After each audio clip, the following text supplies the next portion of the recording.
My name is Conor. I teach constitutional law and child and family law at University College Cork in Ireland. And I'm here as a visiting scholar at Emory for just a brief visit of 2 weeks as part of a comparative research project that I'm working on, which is comparing litigation around same-sex marriage in Ireland with litigation in the US, particularly out of California. And I'm particularly focusing on the question of direct democracy in same-sex marriage litigation and examining how the availability of direct democracy mechanisms might affect the question of how restrained or deferential a court needs to be when it's adjudicating on issues like same-sex marriage. So I'm here at the invitation of Professor Martha Feynman with the Vulnerability Project, and I've also been working with Professor Michael Perry and Professor Barbara Woodhouse.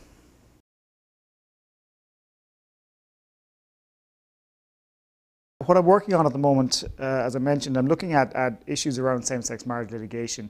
In Ireland, we have a case going through the courts at the moment involving a couple, two women who got married in Canada, who are seeking to have their Canadian marriage recognised in Irish law. And if they were a heterosexual couple, that would happen without any difficulty. But because they're a same-sex couple, the Irish courts have had some problems with the question of whether or not the Irish Constitution allows for the recognition of same-sex marriage. Now, it's under appeal to the Supreme Court, but whatever our Supreme Court decides, the possibility exists of the issue being put to a referendum, and that the people would get to have a chance to change the verdict of the Supreme Court by way of a direct vote. And so then I found myself very interested in what was happening in California, where they have not just a referendum, but they have the direct initiative, whereby they can gather a sufficient number of signatures and put questions directly to the people. And so they did this in 2000 on same-sex marriage. They enacted legislation defining marriage as one man and one woman, which the California Supreme Court then struck down as unconstitutional. So then the California voters amended the state constitution in California to change the decision of the California Supreme Court, but then the federal courts struck that down as being unconstitutional, and now that's under appeal and will probably end up in the US Supreme Court. And so I found myself quite interested in this tug of war that was going on between voters and courts. And the question of who gets to decide an issue like this. So there's lots of people who are doing research on the issue of what to decide on same-sex marriage. I'm probably focusing a little bit more on the question of who gets to decide the issue. Is it an issue to be decided by courts or by legislatures or by voters themselves by way of initiative or referendum? And I'm interested in how that availability of a referendum or an initiative impacts on judges when they are approaching a case like this and deciding how deferential or non-deferential to be in making their decision.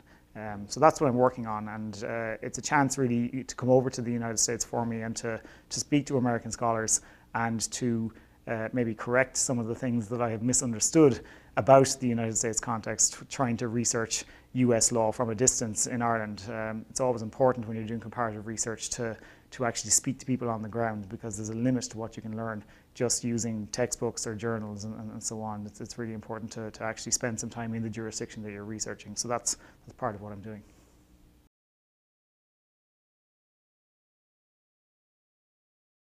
Okay, so the litigation has arisen in slightly different contexts. In Ireland, as I mentioned, what you had was a couple who had already been married in Canada and simply wanted to have that marriage recognised in Irish law for taxation purposes. Now, they didn't, so they weren't seeking to get married in Ireland, whereas the litigation in California arose because of people who wanted to get married in California. And so the litigation in California consisted of people attempting to have a piece of legislation struck down as unconstitutional, and then you get into a discussion around equal treatment review, standards of review, whether or not homosexuals are a suspect classification that requires strict scrutiny, and questions like that. Those questions didn't arise in quite the same way in Ireland because of the fact that the couple weren't seeking to get married in Ireland. They weren't seeking to have a piece of law struck down. What they were seeking to do was just to say that where the Irish Constitution refers to marriage, that term could potentially include a same-sex marriage as well as an opposite-sex marriage. And so the question of standards of review of legislation didn't arise in the same way. So that's one difference. The other difference is the question of what comeback the voters have. and you have three different contexts. You have in California, you have one extreme whereby whatever the California Supreme Court decided, the people could directly reverse that decision by gathering signatures and holding a vote, and that's what happened in Proposition 8 in 2008. At US federal level, whatever the US Supreme Court ultimately decides on this issue, in theory could be reversed by an amendment of the Constitution, but in practice it's so difficult to amend the federal Constitution that the US Supreme Court pretty much gets the final say. And then Ireland finds itself somewhere in the middle on that spectrum, in that the voters can reverse what the Supreme Court decides, but they can't hold a referendum by gathering signatures. In order to hold a vote on the issue, it must first pass through the legislature before a direct vote of the people can be held. And so you have three different decision-making contexts there that show different extremes in terms of the court having the final say at US federal level, the people having a final say in California, subject to federal judicial review, and then in Ireland this hybrid model of decisions being made by the people but needing the support of the legislature first. So these are the main differences that arise.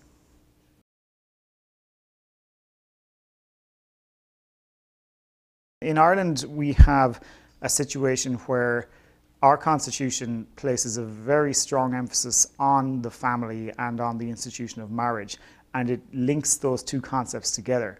So the family unit is given extremely strong rights in Irish law, but the family unit that is given those rights is only the family based on marriage. And family units which are not based on marriage don't have the rights which are guaranteed under the Irish Constitution. They have some protection at a legislative level, but it's certainly a lesser form of protection. And we've had some litigation recently concerning the question of the European Convention on Human Rights and how that impacts on it, because Ireland is a party to the European Convention, and the European Convention on Human Rights has a much more flexible definition of family. So in that sense, Irish law finds itself a little bit at odds with our international obligations, and the level of protection which is provided to people who are members of non-traditional family units is at times somewhat questionable. There have been some reforms in recent years. Civil partnership laws have been introduced now, so there is a gradual move towards more recognition, but there is still a very definite segregation between the idea of the traditional family based on marriage versus other types of family units. And even the more recent reforms are still designed to keep a certain difference and a certain distance, I guess, between those two types of family units. Now in America, you don't have that same separation in the federal constitution. It doesn't prioritize the marital family in the same way that our constitution does, because in fact it doesn't say anything about the family at all in the Bill of Rights. It doesn't have a dedicated provision on the family like we have in Ireland.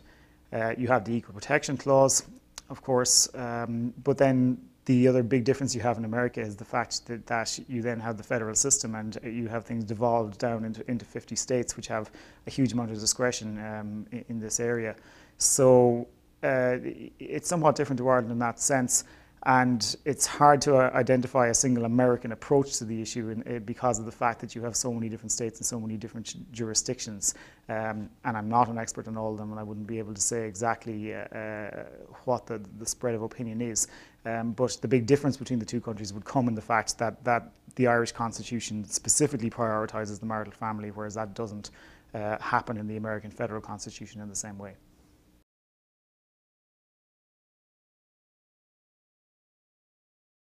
Well, looking at the kind of research I'm doing, which is about decision-making competences between various different bodies, it's interesting contrasting the culture that exists in the US Supreme Court with the Irish political organs.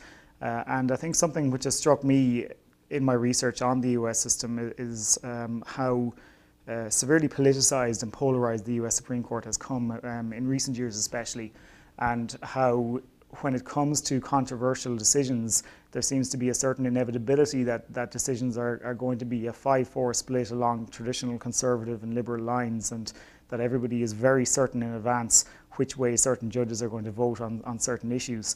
And in a sense, the distinction between the political organs and what is in theory supposed to be the non-political organ of government, which is the courts, seems to be becoming narrower in the US context, and that I think is something which many commentators have lamented in recent years, and which I'd be inclined to agree with. That's a bit different to our experience in Ireland, where we don't have as obviously a politicised the Supreme Court, and we don't have a very obvious liberal conservative split in our Supreme Court judges in the same way. What we have instead is we have this game of tennis that happens between the courts and the legislature on certain issues, whereby neither of them seem to want to be the ones to make certain decisions. That the legislature will complain about the courts if the courts are being seen to take on too much power to themselves, but at the same time there are certain issues like same-sex marriage, like abortion, that the legislature doesn't want to touch. Politically, they prefer not to have to deal with these questions, and in many ways they prefer the courts to actually take on controversial decisions like this. The courts then, for their part, see these issues coming before them and say, well, this isn't for us to decide, it's actually something that the legislature or the people in a referendum should really be dealing with, even though it seems very clear that the legislature has no intention of actually dealing with it. And so there's a reluctance sometimes in Ireland that nobody wants to decide, and it ends up that perhaps nobody does decide. And so where I think we need our judges, I think, and the legislature at times as well, to be willing to step up and grasp the nettle a little bit more on occasion. So it's a different kind of political culture problem to the one I identified with the US Supreme Court, but it's a question of the prevailing culture in a similar way, I guess.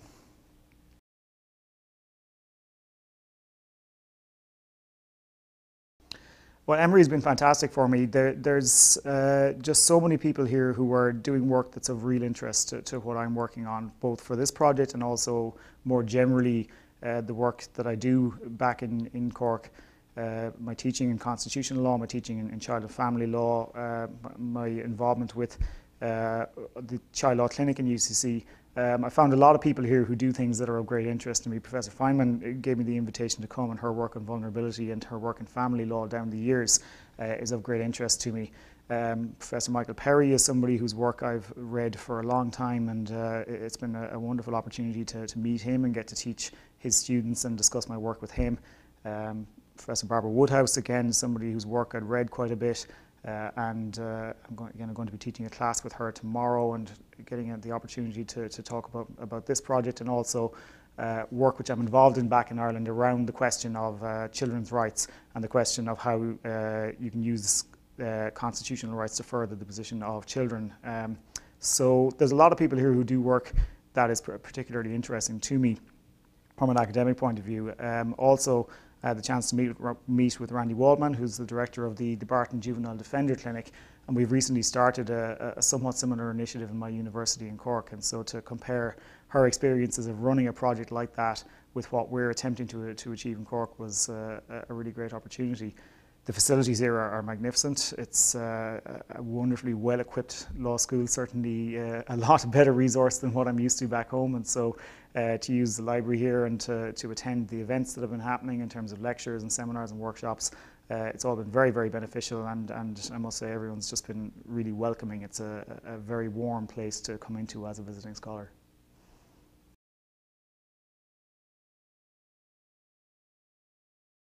Okay, so for the future, my initial plan right now, I'm on a period of 6 months of research leave, and so this is a project which I'm going to be working on for a period of time.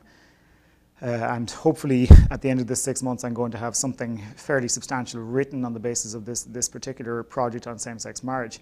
But I'm interested more generally in this question of decision-making competence between courts and legislatures and voters. And same-sex marriage happens to be a big flashpoint right now. It happens to be the big controversial issue in a lot of countries in constitutional law.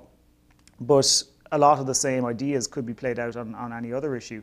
Abortion is a big controversial issue in Ireland and in the US. The death penalty is a big issue in the US right now, although it's not as much of an issue in Ireland because we don't have it. But I'm interested in perhaps beginning this work by looking at same-sex marriage litigation, but then using that as a springboard to consider similar questions in different contexts, and so that this might be one case study but that I could do other case studies on other issues like abortion in the future to broaden this out into a bigger piece of work that would look in more depth at the same kinds of questions I'm wondering about relating to direct democracy and deference and so on. So that's my sort of short and medium term goals. And more broadly, I'm interested in a lot of issues around constitutional law, constitutional interpretation. I'm very interested in questions around the idea of the living constitution and how judges can attempt to identify what the views of society are when they're imputing those views of society to an interpretation of the constitution.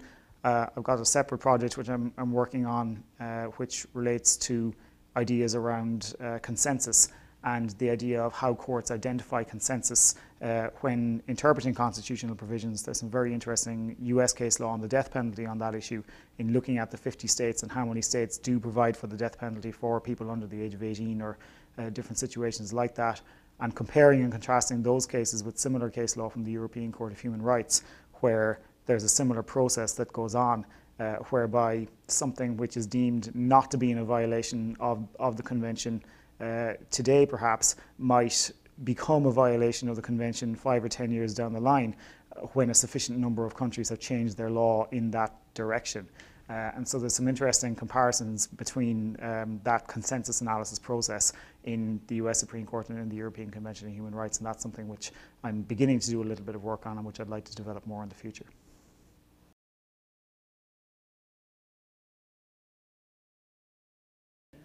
Yes, I very much am actually. I would very much like to come back to Emory because the way I've planned this particular trip, I'm on a 6-week trip in the US and spending 2 weeks at Emory, followed by 2 weeks at Temple Law School in Philadelphia, and then 2 weeks at Brooklyn Law School in New York. Now, without prejudice to those other law schools, which I haven't visited yet, so it might be slightly unfair to say, but I'm beginning to wish I'd allowed myself more time at Emory because I've had such a good time here. I've really gained an awful lot from everything that I've done while I've been here, and everybody has said to me that it's a pity that I couldn't stay longer and that I must come back, and so I'm not going to turn down an invitation like that. So yes, I would very much like to come back to Emory, and I hope to do so before too long.